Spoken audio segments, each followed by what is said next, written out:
Olá, muito obrigado você que está acompanhando mais uma edição do nosso Jornal ACN. Para você, o nosso grande abraço. Desejo de tudo de bom, muita proteção, excelente semana para você. Já sabe, estamos pelos nossos perfis do Facebook. Lá no Facebook também tem a página do Cubo Notícias para você seguir, curtir e receber as informações aí direto nas suas redes sociais. Também estamos no Instagram. Tem também o nosso canal do YouTube. Que mais? Tem o antigo Twitter, Rede X. Também temos o nosso site do Cubo Notícias, que é o principal, destacando sempre os principais fatos, principalmente de Porangaba e região, as principais notícias para você, sempre aqui no Cubo Notícias. Bom, é isso, o Jornal ACN de hoje, dia 30 de outubro, já estamos aí nos últimos momentos do ano de 2023, segunda-feira, semana que terá mais um feriado prolongado, quinta-feira é dia de finados, provavelmente vai emendar com sexta, e aí as pessoas querem saber como será a previsão do tempo para esta semana. Então a gente confere a partir de agora aqui pelo nosso Jornal ACN dessa segundona.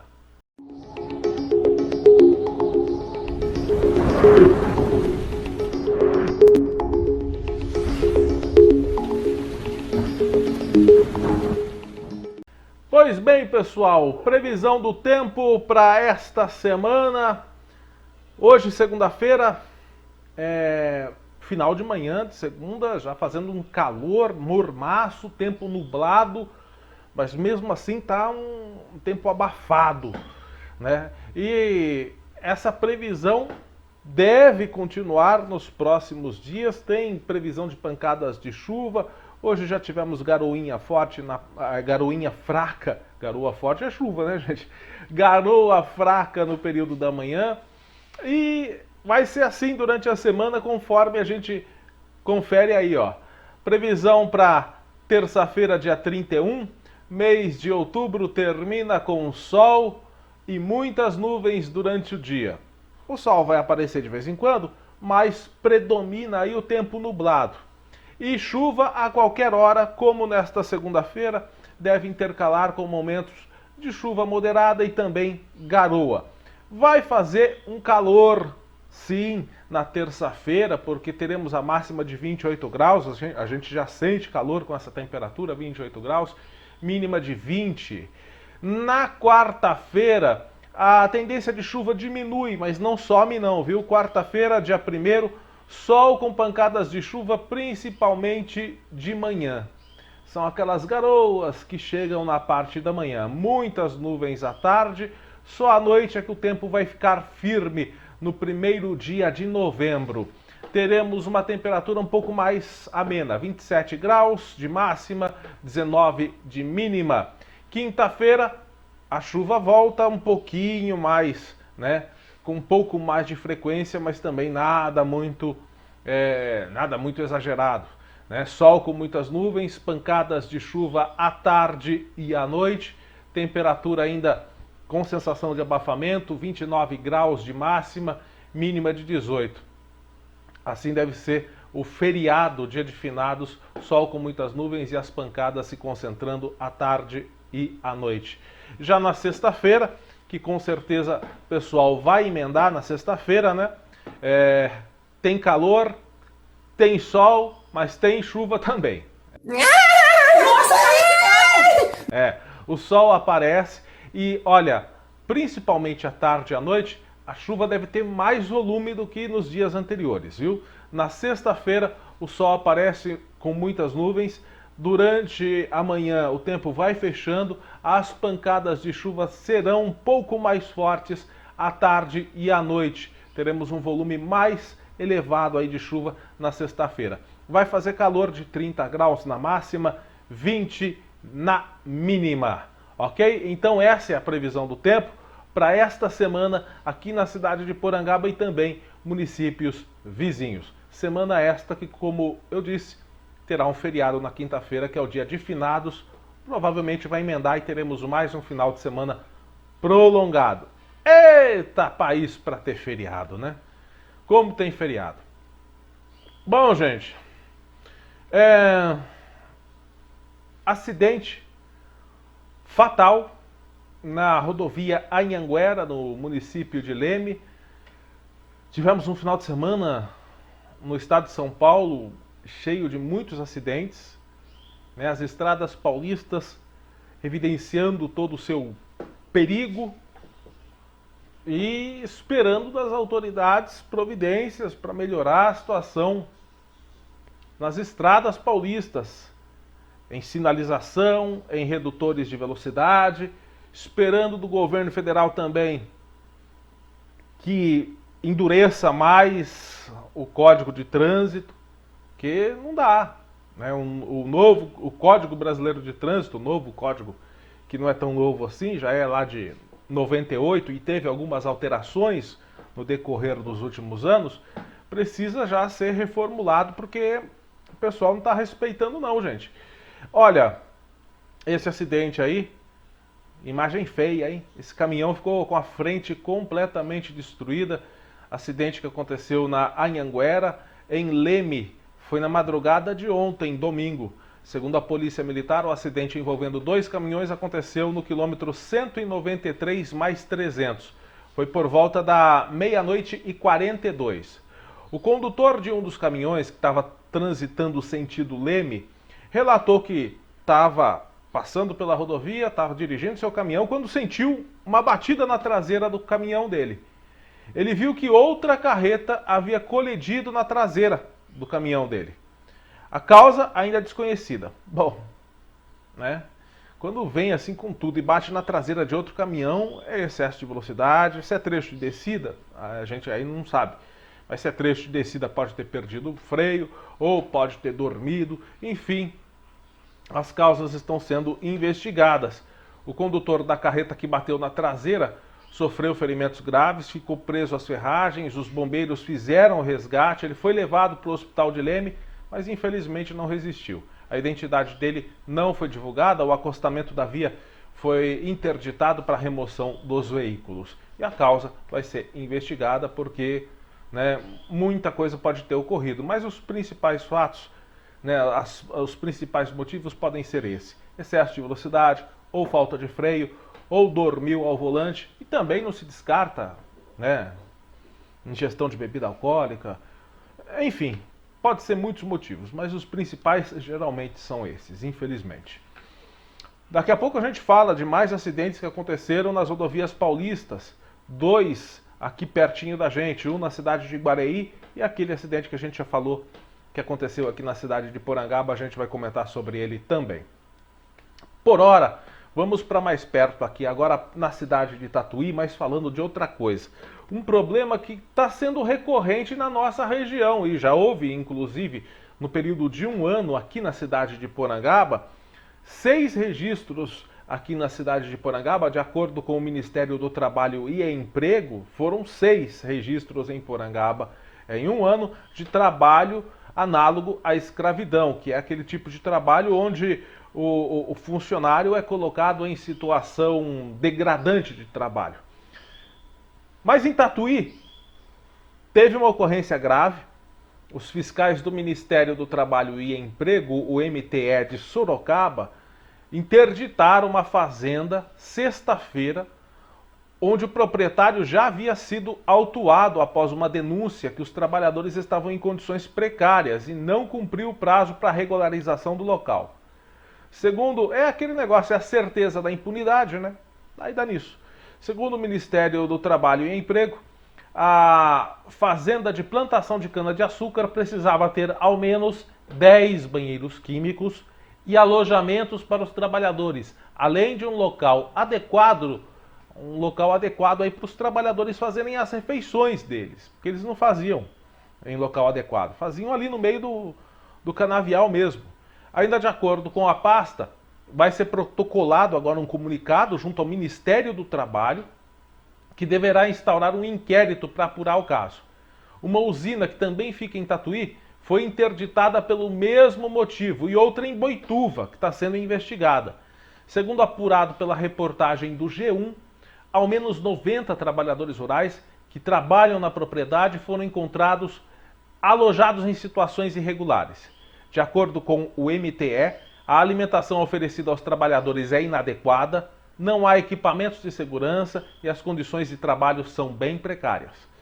Os agentes constataram que os funcionários trabalham durante 12 horas, sem horário fixo, têm pouco tempo para almoço e no alojamento onde onde vivem, né, esses funcionários, não há banheiro no alojamento.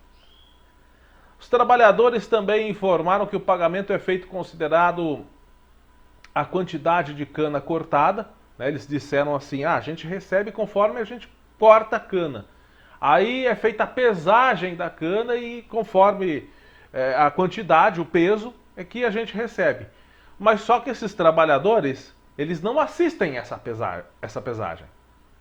Esse trabalho de pesagem aí não é feito na presença deles. Então eles não sabem se os valores estão corretos. Óbvio que não, né? Óbvio. Alguém tem dúvida? É claro que não. Então é isso, gente. Tem que começar a meter na cadeia esses caras aí, esse pessoal que coloca... Não é só a indenização que tem que pagar, né? Pelo menos tem que mudar as leis também nesse sentido. Colocou em situação degradante de trabalho, além da indenização, mete o vagabundo na cadeia. E olha que tem até apresentador famoso por aí que respondeu processo por trabalho análogo à escravidão em uma de suas fazendas, hein? E continua aí numa boa, tal, pagou um dinheirinho lá e tá tudo certo, né? Se mostrando para a sociedade ainda como cidadão de bem, um exemplo de conduta. Por aí vai, Brasil é esse mesmo, né? Certamente que sim. Olha só, mais um acidente.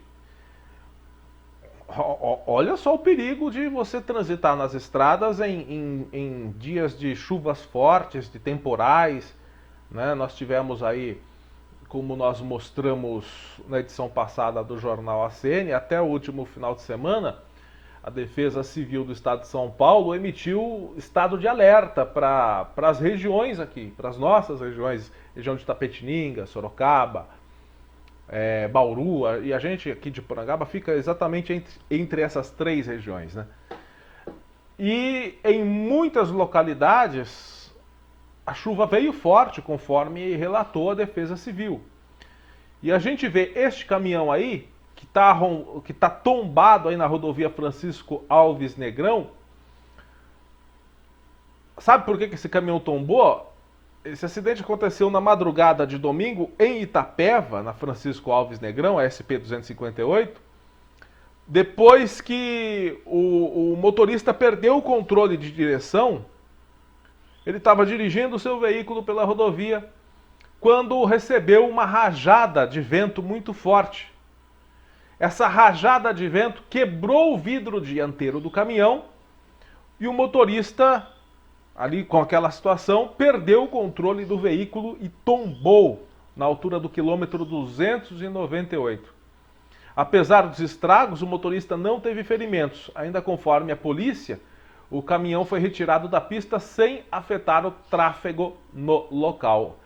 Então, já sabe, você que é motorista, você que é cidadão, olha, fique sempre acompanhando os noticiários, principalmente os da região, né? Porque quando a Defesa Civil emite um alerta meteorológico, é bom você evitar estradas, viu? Porque é complicado. No caso aí do caminhoneiro, estava trabalhando, não tem escolha. Mas fica aí mostra o exemplo de que é perigoso trafegar em condições severas de tempo. Não é verdade? Aliás, que vendaval que deve ter sido, porque para arrancar, para quebrar o para-brisa, um vento quebrar um para-brisa num caminhão não é fácil não. Bom, vamos agora para mais pertinho aqui da gente, na nossa co-irmã cidade de Conchas. Ué, gente, mas Conchas, segundo alguns jornalistas aí da nossa região, Conchas está com o melhor prefeito do mundo. Como é que pode uma coisa dessas? Será que Será que não está com o melhor prefeito do mundo? Olha, talvez, acho que não, hein? É melhor admitir do que ficar falando uma coisa que não é, entendeu? Olha, a gente já falou sobre esse problema há cerca de 2 anos e meio. A rodoviária de Conchas, abandonada às traças. E olha, tinha outro jornal da região que falou também, mas o problema continua, mas parece que agora o jornalista lá mudou de opinião, parece que esqueceu do problema. Eu não sei o que acontece, rapaz, que o pessoal muda assim, de um jeito tão rápido, muda de opinião, né? Sobre as administrações, mudam assim de opinião. O problema continua lá, mas eles mudam a opinião, mas o problema não muda, o problema continua. Tá aí, ó, rodoviária municipal de Conchas, cheia de buracos, motoristas das empresas de ônibus sofrem ao entrar com os veículos aí, é buraco, é ondulação, horrível. A entrada da rodoviária de Conchas, horrível. Aliás, chamar isso de buraco é modéstia, né? Estamos sendo assim bem generosos ao dizer que isso aí é buraco, porque isso é cratera, isso é abismo, né? Se chover aí, pode colocar uma criação de carpa que você cria tranquilamente, né? Nessas crateras que tem aí, nessas represas que tem aí na rodoviária de Conchas. Outro problema que dura também 2 anos e meio, 3 anos, para mais. Para mais, lógico que isso se arrasta desde a administração anterior. É claro que é desde a administração anterior. A administração anterior acabou, entrou nova administração e o problema continua lá. Só quem mudou a opinião são alguns jornalistas que acham que está tudo maravilhoso, que é Deus no céu e o prefeito de Conchas na terra. Mas não é bem assim. Rodoviária de Conchas, escuridão total à noite, pouca iluminação, várias lâmpadas queimadas, até agora não foram substituídas. Local que promove risco para quem chega de noite na rodoviária, tem pouquíssima iluminação. Local que é usado aí por usuários, principalmente depois da meia-noite, para usar drogas, enfim. Isso porque é escuro, é um local escuro, é um local onde tudo de errado pode acontecer. E esse é o passaporte de entrada da cidade de Conchas, hein? Se o passaporte de entrada da cidade, que é o primeiro local onde o visitante chega, né? O visitante chega de ônibus para visitar a cidade de Conchas. Se o primeiro impacto é esse, imagine os outros locais, então, né? Então, tá sim a rodoviária de Conchas, abandonada, situação deplorável há mais de 3 anos, 4 anos aí, iluminação queimada, pouca iluminação à noite e um monte de cratera na entrada da rodoviária. E tá aí. Vamos ver se vai demorar para solucionar o problema ou se não irão solucionar e daqui a algum tempo a gente retorna com essa reclamação. Esperamos que não seja necessário, né? Esperamos que providências sejam tomadas desta vez. A gente está apresentando esse problema aqui porque parece que alguns jornais ali da cidade de Conchas, né? Parece que alguns jornais esqueceram que o problema existe. Não sei o que levou, né, a tamanho esquecimento. O que será que ele quis dizer, hein? Bom, gente, agora vindo aqui para mais perto ainda, na cidade de Guareí, a ocorrência de um acidente entre a noite e a madrugada, a noite de sexta e a madrugada de sábado, na cidade de Guareí, outro acidente fatal. Este envolvendo um motociclista. As causas do acidente estão sendo investigadas porque há aí coisas que precisam ser esclarecidas. Esse motociclista, que não foi dado a identidade nem a idade dele. Ele transitava na noite de sexta-feira, dia 27, pela rodovia Aristides da Costa Barros, já no perímetro urbano, já ali na cidade, né, na entrada de Guareí, e ele bateu em um cavalo. Ele estava transitando com a moto e atingiu este animal que estava solto na pista, coisa que é corriqueira aqui na nossa região e onde as autoridades não tomam providência nenhuma. É cavalo solto na pista, é vaca solta na pista e autoridades não tomam providência, né? E ele atingiu esse animal e na sequência não se sabe o que aconteceu.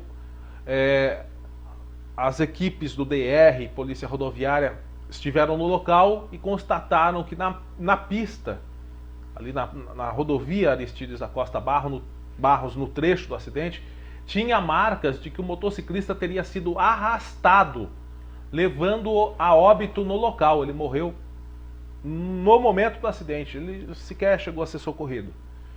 Então não se sabe por que ele foi arrastado. Ele bateu no cavalo e estava em alta velocidade, se arrastou pelo asfalto, ou será que ele caiu e algum veículo chegou a atingi-lo na sequência? Isso vai ser investigado. O corpo do motociclista foi encaminhado para o IML em Sorocaba, foi liberado no sábado aos familiares para que pudessem realizar o velório e o sepultamento. A identidade dele não foi divulgada e as causas do acidente estão sendo investigadas.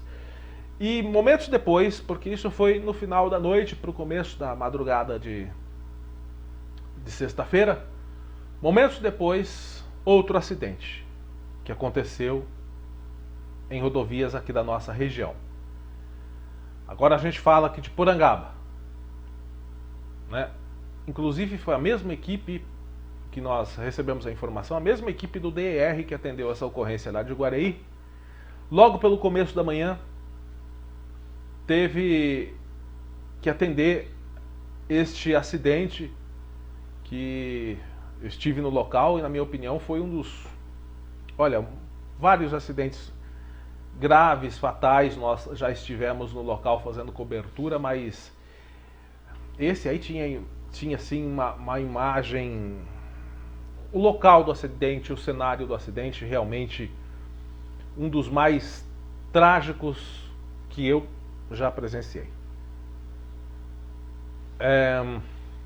Este homem de 55 anos morreu nesse acidente, quilômetro 70 mais 400 da rodovia Camilo Príncipe de Moraes, que liga Porangaba a Bofete. Era por volta das 7h40 até 7h50 da manhã. Esse veículo Fiat Siena, que vinha sentido Bofete a Porangaba, se chocou frontalmente contra essa carreta Mercedes-Benz, a gente vai mostrar na sequência. Com a força da batida, o carro ficou completamente destruído e o condutor, que é o Ilio Fernandes da Cunha, conhecido como Nenê, funcionário do Porto de Areia, em Bofete, muito conhecido em Bofete, aqui em Porangaba também. Infelizmente ele morreu na hora. Após a batida, o caminhão perdeu o controle e subiu em um barranco às margens da via. O motorista do caminhão não sofreu ferimentos e contou aos policiais que estava trafegando em sua faixa quando o carro invadiu a pista contrária e não deu tempo para que ele freasse. Uma das faixas da pista precisou ser interditada e operou no sistema siga e pare para remoção dos destroços e dos veículos. Na ocorrência, a Polícia Militar de Porangaba fez o resguardo do local até a chegada da Polícia Rodoviária. A Polícia Rodoviária chegou instantes depois. Também atenderam as equipes do DR, que fizeram a sinalização e também a remoção dos veículos. O Corpo de Bombeiros precisou ser acionado para retirar o corpo da vítima das ferragens. E, na sequência, a Polícia Científica, que esteve no local realizando o trabalho de perícia que deve apontar as causas do acidente. O William Fernandes era morador de Bofete, o seu corpo foi levado ao IML de Botucatu. Gente, esse trecho é um trecho onde já aconteceram vários e vários acidentes fatais. É o trecho que se estende do quilômetro 68 mais 500 até ali o 70, 71, que é o famoso retão que tem na Camilo Príncipe de Moraes, a estrada que liga Porangaba a Bofete. Vai pegar ali do final da subida ali, até um pouco mais adiante ali da Fazenda Bordon. É um trecho de 900 metros, 1 quilômetro mais ou menos, que é um trecho onde vários e vários acidentes fatais já ocorreram. Às vezes é ali mais próximo da entrada do bairro dos Alves, às vezes é perto ali da entrada do loteamento do Romildo, que todo mundo conhece, e às vezes é ali na frente da Fazenda Bordon. Esse trecho de retão, é o retão da estrada de Bofete, que o pessoal fala, é um dos trechos mais perigosos aqui da nossa região. São conhecidos os trechos perigosos. Tem o retão da Carvalho, na Francisco de Almeida, sempre tem acidente fatal ali. Às vezes não é fatal, mas sempre tem acidente. Tem o retão, esse retão aí da Camilo Príncipe de Moraes, e tem o retão também ali do bairro dos Ferreiras, Mirandas, né? Entre os Ferreiras e os Mirandas, ali o quilômetro 61, onde tinha o semáforo na rodovia Benedito de Oliveira Vaz. Então esses pontos, esses 3 pontos são conhecidíssimos por todos nós, né? Por nós que vira e mexe estamos fazendo matérias e coberturas in loco. É conhecido pelo DR, é conhecido pela prefeitura. Então, por que diabos, eu acho que deve ser conhecido também pelo governo do estado de São Paulo, porque quando a polícia rodoviária vem fazer um boletim de ocorrência, é registrado no boletim de ocorrência o local do acidente. Então deve ter uma estatística mostrando onde são os pontos de locais de acidentes mais graves aqui da nossa região. Esses 3 pontos que nós citamos são os mais conhecidos. Então, por que diabos não é colocado redutor de velocidade? O tal do radar que tinha, por exemplo, ali no quilômetro 61 da Benedito de Oliveira Vaz. Por que diabos tiraram aquilo lá? Por que não colocam, nesses 3 pontos que nós citamos, esse semáforo, aliás, esse semáforo não, esse radar para reduzir velocidade? Um radar com redução de velocidade. Enfim, né? Todos sabem os principais pontos de acidente, onde há ocorrência de acidentes fatais e graves no nosso município, na nossa região. Por que não tomam providência? Porque a Artesp não toma providência, porque o governo estadual, porque essas rodovias são de concessão do governo estadual, são de responsabilidade do governo estadual. Não fazem nada, porque o DR não faz, a gente não sabe. São os pontos mais perigosos? Então, opa, vamos lá, vamos colocar 3. Será que custa tão caro para manter 3 radares? 3 radares ali. Tá, coloca. 50 km por hora. No meio do retão, o cara vai ter que reduzir até ele desenvolver a velocidade de novo. Evita acidente. Mas não fazem nada. E vidas se acabando. Vidas se perdendo nessas estradas. Ah, mas será que não foi imprudência? Tudo vai ter que ser investigado, gente. Aí agora é só o laudo da polícia científica para dizer qual foi a causa da morte. Às vezes a pessoa teve um mal súbito, perdeu o controle do veículo, né? Caminhoneiro, só para destacar aqui, o caminhoneiro passou pelo teste do bafômetro com a polícia rodoviária, ele não tinha ingerido bebida alcoólica. Tudo limpo com ele. Mas enfim, pode ser alta velocidade, pode acontecer também, como já aconteceu nesse mesmo trecho, só que um pouquinho mais ali perto da entrada ali dos Alves, gente que possivelmente bebeu, bateu na traseira de outro carro, matou gente, aí fugiu até do hospital para não passar pelo teste do bafômetro. É óbvio que bebeu. Então é trecho perigoso, onde muitas coisas podem ocasionar acidente, imprudência, mas também não se descarta um mal súbito. O cara está dirigindo, tem um mal súbito, perde o controle e vai para cima de outro. Então, o que ajudaria bastante era um redutor de velocidades nesse trecho. Claro que, por exemplo, no caso de um mal súbito, aí não tem o que fazer. Mas, no que se refere a excesso de velocidade, já ajuda a controlar bastante. Vamos ver se alguém protocola na Câmara um pedido ao DR para colocação. Já protocolaram e o DR nem responde, essa é a realidade. Não é culpa dos funcionários do DR. Os funcionários do DR, você está lá, você vê a preocupação deles, eles fazendo um excelente trabalho ali no local. Mas o problema é lá de cima, né? Lá em cima, a pirâmide da chefia. Você manda as coisas para os responsáveis, não respondem, não dão bola. Você pede... E olha, na edição passada a gente falou no jornal ACN, e se acontecer um acidente aqui no Trevo envolvendo uma carreta e um carro? Né? Já pensou o que vai acontecer com o motorista do carro? Por quê? Porque a gente está faltando sinalização, não colocaram a placa ainda que a gente fala. Nem a sinalização de solo para reforçar ali. Teve semana passada acidente, choque entre dois carros. Eu falei, já pensou se fosse um caminhão? Por quê? Porque esses veículos pesados trafegam em alta velocidade nas rodovias.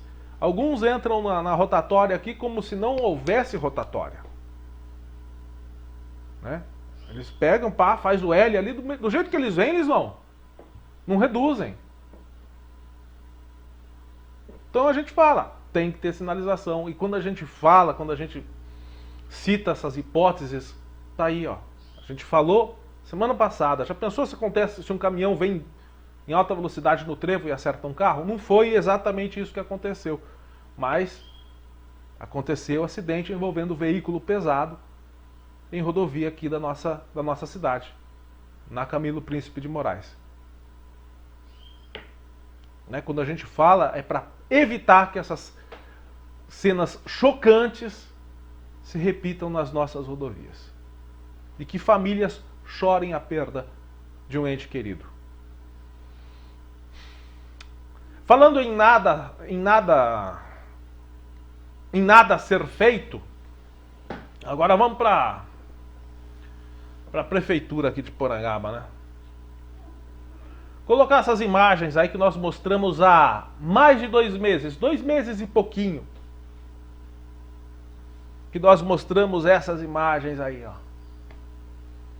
Imagens de vários túmulos que foram furtados, alvos de vagabundos que furtaram aí objetos metálicos, puxadores de bronze. Tem um dos túmulos que teve até uma placa aparentemente furtada também. Vários e vários, pelo menos uns 15 aí a gente encontrou lá no cemitério há 2 meses. Furtados. Entraram vagabundos lá e furtaram vários puxadores. Teve túmulos aí com todos os puxadores furtados. Bom, por que a gente está voltando neste assunto? Acho que algumas pessoas não chegaram a assistir essa matéria. Eu peço para todo mundo compartilhar essa notícia aqui, para não ser pego de surpresa na quinta-feira. Então o que acontece? Agora, faltando alguns dias apenas para o dia de finados, que vai ser dia 2, quinta-feira. Então a semana passada o que aconteceu? As pessoas estão indo até os túmulos para ver a situação, para fazer a limpeza, né, para colocar ali flores, fazer limpeza também para receber os visitantes das famílias, que muitas vezes a família de fora vem visitar o túmulo do familiar aqui em Porangaba. Então o pessoal vai lá ver a situação para ver se é necessário fazer uma limpeza. E muita gente está levando um susto danado. E nós recebemos novas imagens. Vou colocar as novas imagens a partir de agora aí, ó. Bom, essas são imagens que nós recebemos neste final de semana de moradores que presenciaram que os túmulos de seus entes queridos foram violados por vagabundos, ladrões, de puxadores de gaveta. Um dos túmulos, a gente vai mostrar a imagem aí, para tirar o puxador, quebraram até o mármore do túmulo, o granito do túmulo. Então, isso continua. Esse crime que nós relatamos há 2 meses continua ocorrendo no cemitério de Porangaba. E quais providências foram tomadas até agora? Bom, nenhuma.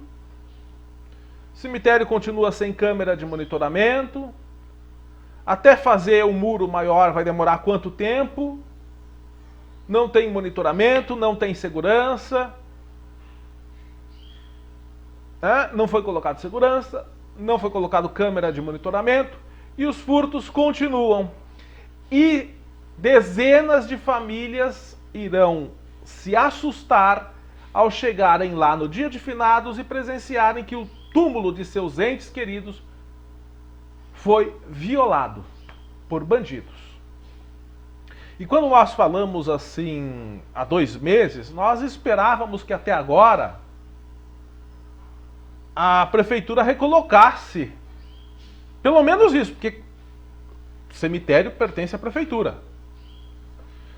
Nós esperávamos que a prefeitura já tivesse recolocado pelo menos os puxadores dos túmulos que foram furtados. Não recolocaram, não fizeram absolutamente nada. Hoje é segunda-feira, vou lá ver a situação do túmulo da minha família. Tem o meu pai que está lá. Olha, prefeitura, eu não vou entrar com boletimzinho de ocorrência, não. Se chegar a acontecer alguma coisa no túmulo do meu pai, eu vou entrar com uma ação judicial contra vocês por danos morais. Eu gasto o quanto for necessário com o advogado, mas eu vou colocar no de vocês, se porventura acontecer alguma coisa no túmulo da minha família. E eu falo para quem puder, faça o mesmo. Faça até o boletim de ocorrência, mas use esse boletim de ocorrência num processo, numa ação por danos morais contra o município. Porque o mínimo que o município pode dar pro cidadão, além de segurança, de saúde, de emprego, que deveria dar emprego também, né? De assistência social, enfim. Isso é o básico, mas junto a isso, o mínimo é a segurança do seu ente querido ali no cemitério. Isso é o básico. Não é possível. Guarda municipal não tem, porque se opta, entra prefeito e sai prefeito, a opção de se investir numa guarda municipal, não tem dinheiro para guarda municipal. Aí chega no mês de junho, gasta 500 mil com rodeio, nessa faixa aí. Aí não tem dinheiro para colocar guarda municipal, não tem dinheiro para colocar segurança no cemitério, e a gente que tem que ficar aí remoendo a revolta de ter o túmulo do seu ente querido violado porque não tem segurança no cemitério? Não. Eu aconselho você que foi vítima disso, entre com uma ação judicial contra o município por danos morais. Se porventura isso acontecer no túmulo de meu pai, da minha família, eu gasto quanto for com advogado, mas que eu vou entrar com danos morais contra o município, eu vou. Contra a prefeitura, eu vou. Então tá aí, muita gente vai levar um baita de um susto ao ver a última morada do seu ente querido violada porque não há segurança o suficiente no cemitério municipal. Tá? E se estão furtando esses objetos metálicos, em algum lugar estão vendendo. E se estão vendendo, alguém está comprando. Tem que descobrir quem. Bom, gente, vamos finalizar a edição de hoje do Jornal ACN. Tá. Só para lembrar que teve uma pessoa aqui que perguntou pra gente: Wellington, você não vai... Foi na sexta-feira à noite. Wellington, você vai fazer a cobertura da feira do produtor aqui em Porangaba? Olha, gente, eu só tomei ciência dessa feira do produtor no final da tarde de quinta-feira. Tanto o Sindicato Rural quanto a Prefeitura de Porangaba, que são os organizadores da feira do produtor, não enviaram nenhum convite, nenhuma nota também. E como eu já falei aqui, quando não envia nenhum convite, não envia nenhuma nota, se não quer divulgar, é de direito das pessoas não quererem divulgar. Ninguém é obrigado a querer divulgar nada com a gente, de forma alguma. divulga quem quer. Né? Agora, só me estranha, principalmente por parte da prefeitura e do sindicato, que são duas entidades que falam assim, nós temos que valorizar. Olha, não é fala minha, eu respondi isso para morador, ó, a gente não foi comunicado, não chamaram nada, então a gente não vai. Fala da moradora respondendo, ó, abre aspas, falam tanto de valorizar a economia local e te ignoram. Que ironia, fecha aspas. Então é exatamente isso que eu falo, né? Prefeitura e sindicato rural adoram falar, valorize o produtor de Porangaba, os produtos de Porangaba, o comércio de Porangaba. Adoram falar isso, mas chega na hora de anunciar, um anuncia com o jornal lá de outra cidade, o sindicato gasta um dinheirão também quando faz evento numa rádio de outra cidade aqui da região. Então é aquele negócio, faça o que eu falo, mas não faça o que eu faço, né? É isso? Faça o que eu digo, mas não faça o que eu faço. Fala para valorizar o que é da cidade, mas eles mesmos preferem valorizar o que é de fora. Estão no direito deles. Agora eu só não acho, né, que precisa falar então, né? Então não fala nada de valorizar o que é local, já que nem eles próprios valorizam. Quem valorizava mesmo no Sindicato Rural de Porangaba era o saudoso Neto Fogaça. Aquele sim era um cara que valorizava o que era de Porangaba. Bom, é isso. Eu só tô dando uma satisfação assim, porque senão as pessoas falam, o Edson não foi lá porque ele não quis ir. Não, é porque, né, não foi solicitado, não foi informado, não foi nada, então, né, a gente fica quietinho aqui no nosso canto. Aí quando a gente responde isso para as pessoas, você viu a resposta da pessoa, né? Não sou eu que falei. É isso. Forte abraço a todos, fiquem com a santa paz de Deus, excelente semana para você e bom final de mês. A gente volta aqui pelo Jornal OCN.